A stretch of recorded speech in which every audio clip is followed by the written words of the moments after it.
some time ago, some weeks ago, there was this thing where everyone on social media was telling ChatGPT to roast them. So everybody was just roast me from all my prompts so far. Roast me. Let me see what you've got. And some people were posting it on social media. It was all fun. I mean, people began to appreciate the work that has been done in building such language models. So we have so many language models, large language models that have been trained with text, code, billions of data, and they're so fantastic. They can begin to predict what you need to do because they have patterns. So we are experiencing some of the greatest rise in artificial intelligence all over the world. We have machines that diagnose. We have machines that can create wonderful marketing strategies and the likes. And they seem to do very well, all right, and they act well and they perform well. But do they understand? So you see, this is the difference between artificial intelligence and humanity. We are present while they perform.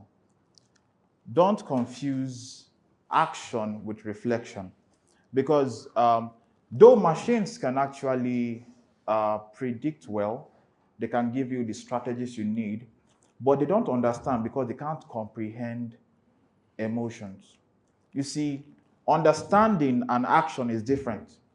Understanding comes through lived experiences. So language models can give you a description of how a childbirthing process will go. In fact, there are some people who look up to ChatGPT now for scriptural references or Quran references, right? But have they ever offered the prayers before? So you see, we are living at a point where people are beginning to outsource humanity. Your creativity is being outsourced.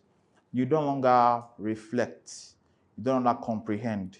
You don't try to think through a process and just write, okay, get this done for me.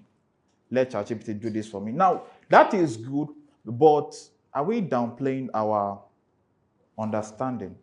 Are we downplaying our ability to reflect or have this brain trust where we actually push through? Now, it's very good if you write a strategy and you submit, wow, awesome work. It has been well done. It hits all, you use all the right words, but you've done nothing. All right.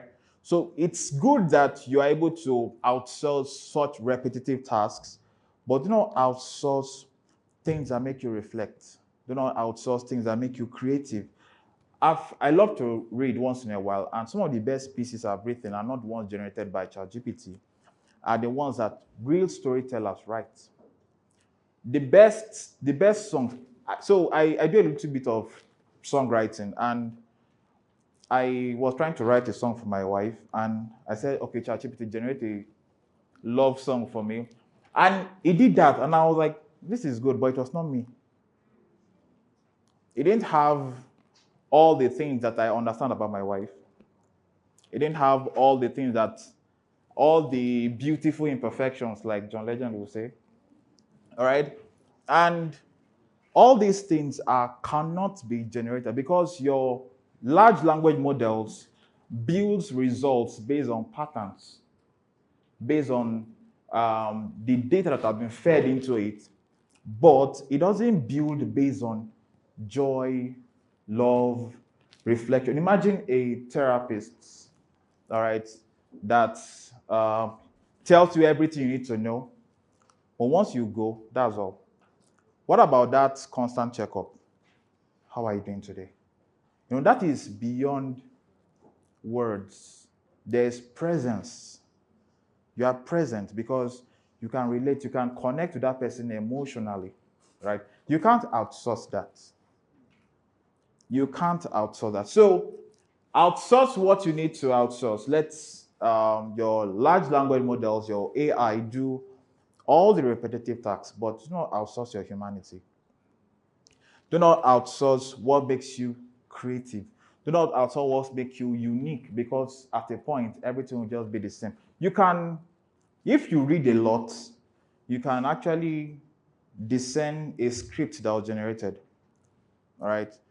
You can separate it from one that was written out of empathy, one that was written out of emotions, out of connection, out of understanding. If I choose to write a piece about a person, there has to be something about that person contained in my piece. But your language model can't do that, because it's just going to give you a general result based on your prompt. So the more accurate your prompts are, it can actually give you such results. So let me stop at this. Can we actually build a machine that can understand emotions? No, that will never happen, because for that to happen, you have to program a soul into a machine.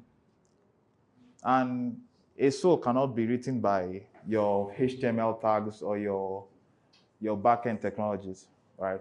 It's something that is almost what I would say divine. All right, thank you very much.